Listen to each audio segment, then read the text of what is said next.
Scratch is well, to put it simply, is a children's programming language. But today, I'm making it more than that. Today, I am giving myself 24 hours to make the best Scratch game that I can and upload it to the general public. Let's see how it goes. Alright, it's 10:52, which means the challenge is over at 10:52 p.m. Alright, let's get started with the game. Alright, so the idea that I have is sort of like a Cuphead boss fight kind of thing, where instead of shooting, you'd like do damage through dashing, but we'd only do one boss because of the limited time we have. Let's start off with making that player. So here's our main character. Let's give him a hitbox.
Okay, so I just got the movement done. So pretty much we have these blue sorry. So pretty much we have the movement done. I'm gonna explain the code a little bit. So this blue line right here is our ground, same with these. So when we go to gravity, we change our gravity strength by 1, so then we change our y by gravity strength. That makes it so then when we jump, it's slow, faster down. Then once we touch the ground, then we change y by -1 times gravity strength. That pretty much just keeps us even on the ground, and then we set our gravity strength to 0, that's so then we don't fly up.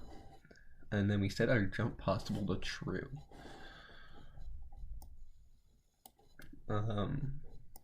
Yeah, when we press W, if our jump is possible, then we set our gravity strength to 16, and we set our jump possible to false, and it won't turn to true until we touch the ground because of the script right here.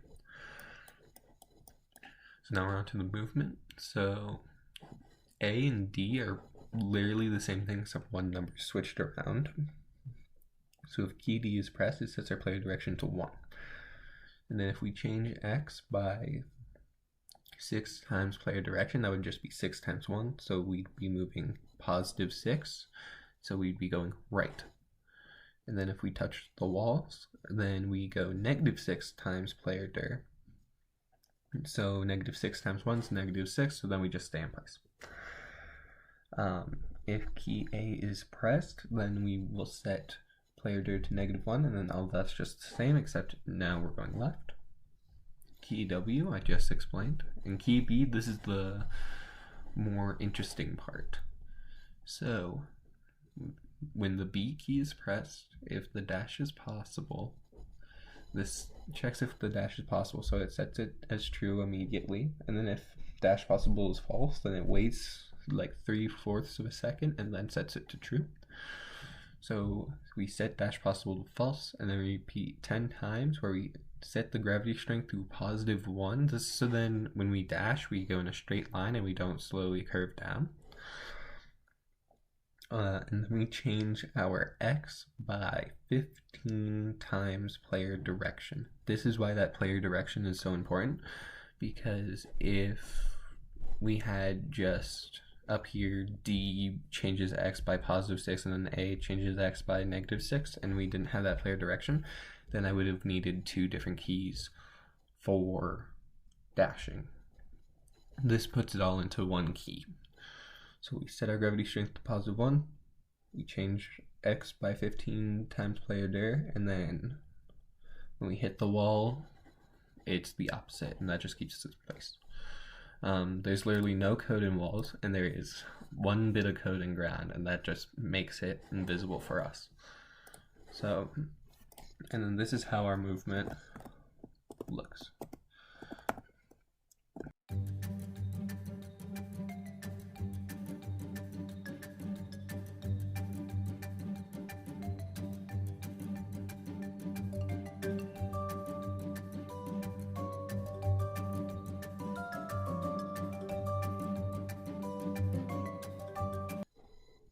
Okay, so we added in the enemy hitbox where we can damage them, and it's not that much extra code.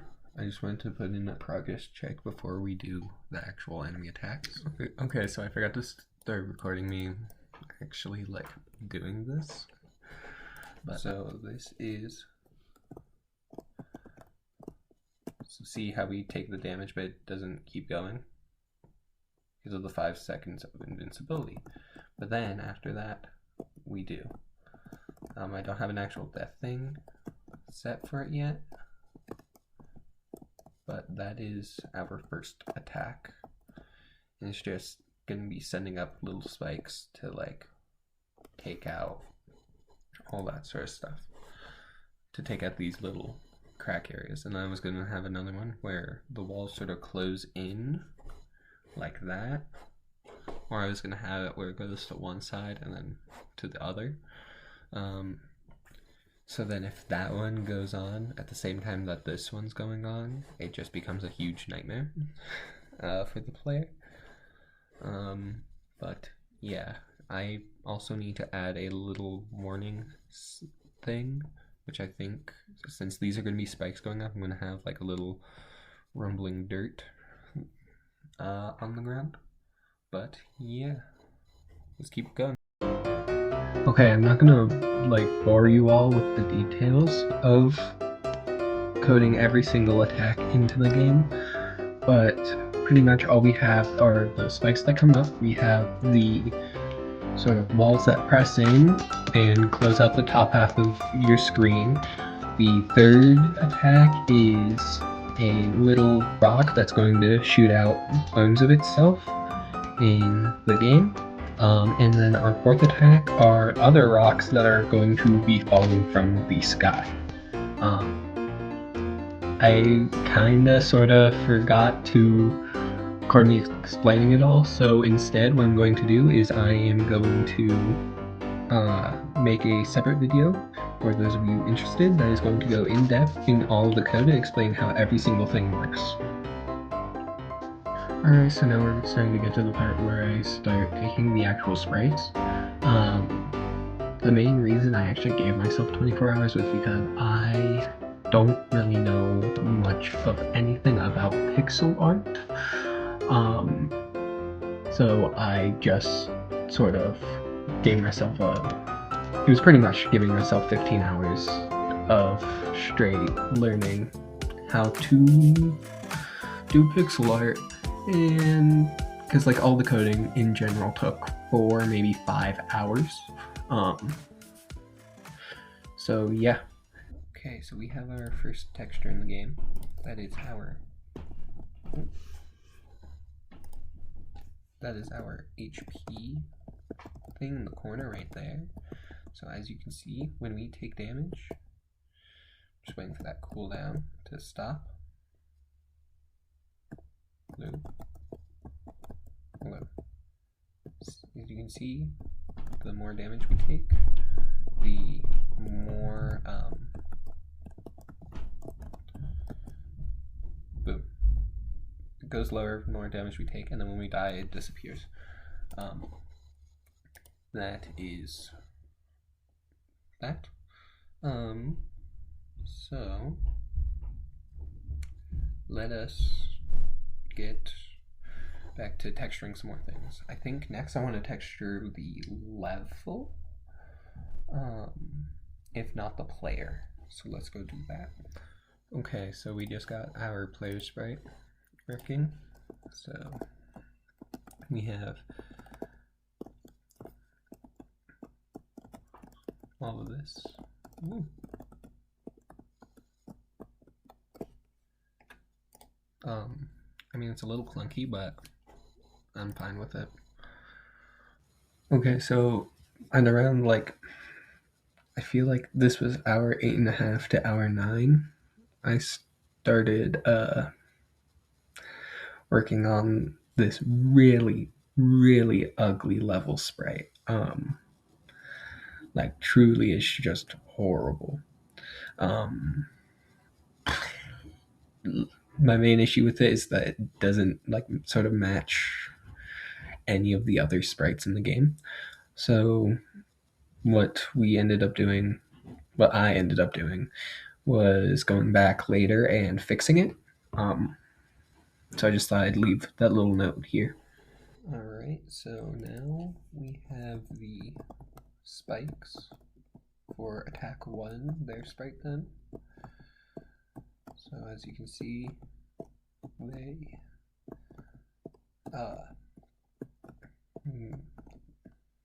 I mean, I don't know how to describe it. I mean, it's pretty straightforward. Okay, so I'm running into a problem. So I added these little like triangle things as like warning bits. But as you can see, with the spikes, it's just not working how it's supposed to. Like with those parts, it works perfectly fine, but for some reason with this, it just is not doing the right triangles. My script should be right, but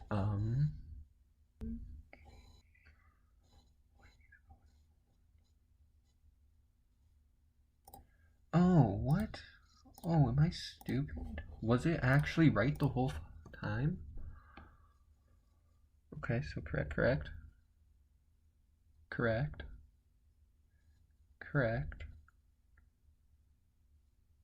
Okay. So we did it all right that time. Again, correct. Oh my god, was that it? Was it just right the whole time? My sprites were off? Oh, that's... Oh my god. That's so annoying. Okay, so after that, I took a break for an hour or two, just because I was very frustrated, to say the least. um, that's when my girlfriend decided to call me, and I just talked to her about making the game and that sort of stuff. During that time, I then started working on the actual boss. The whole idea behind it was like this rock monster, and I want to expand on this in a later like project, but I'll just show some like reference sketches I made like a few weeks ago when I first thought up the whole like boss fight thing. But yeah, this is where I started getting really sick of being on Scratch. I took a break to go drive a bit too, and yeah.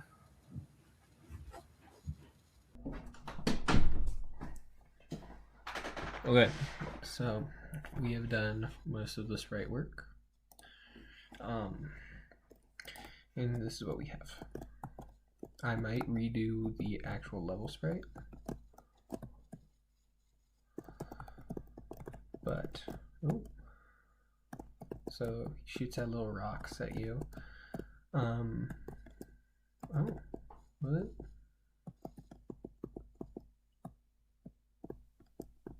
Okay, so I fixed those bugs, and the way I fixed it was I sort of made it a lot closer to how Cuphead does their boss fight attacks, where it's in a set order, but that order changes in a random time. I have not made it a random timing thing. Just because if I did that, I would have had to recode everything for the attacks, and I did not want to do that.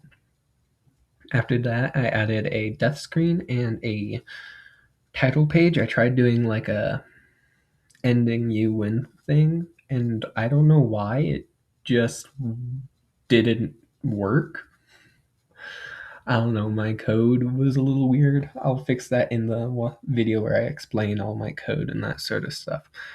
But yeah, I did that, then I did some music. The main boss fight music I made on my own. It was very rushed and isn't that good, but yeah. And then all that was left to do was upload the game and wait. Alright, so we have just finished making the game. We have done it in 24 hours. Now all that's left to do is to create a thumbnail and to upload it. I'll give you guys a quick look at how the game works and is played, and then if you want to play the game, link for it will be in the description below. Thank you. Now here's some footage of me actually playing the game. Just a fair warning, I do really suck at this.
Hi, I'm back.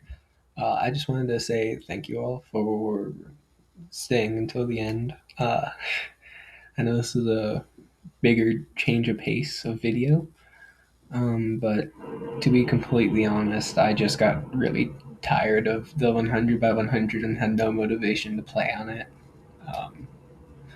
Like I tried forcing myself to, but that just made me not want to go on it any longer. I feel like the losing the original world sort of ruined the momentum I had. And it made me not want to keep doing Minecraft stuff. And then I just day of recording this got out of concussion protocol. So yeah, it's just been a lot, and thank you all for watching.